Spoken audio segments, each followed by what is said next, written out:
हिंदुत्व सोडणाऱ्यांनी जय भवानी शब्द का वापरावा असा टोला उपमुख्यमंत्री देवेंद्र फडणवीसांनी उद्धव ठाकरेंना लगावलाय। तर निवडणूक आयोगाला पूर्ण स्वायत्तता असून नोटीसला उत्तर द्यावं लागतं अशी प्रतिक्रिया अजित पवार यांनी दिली।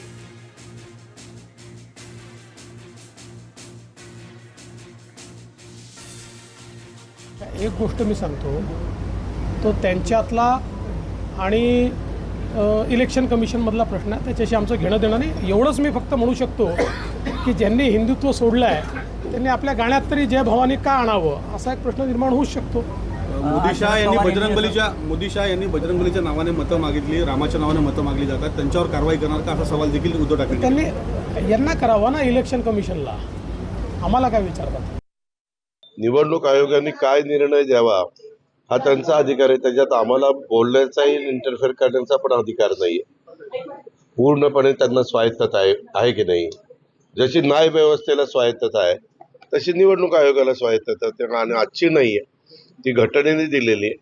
त्यांना जे आता अनेकांना मला मध्ये एक नोटीस आली, नोटीस येतात त्याच्या संदर्भात नोटीसला आपण उत्तर द्यायचं असतं।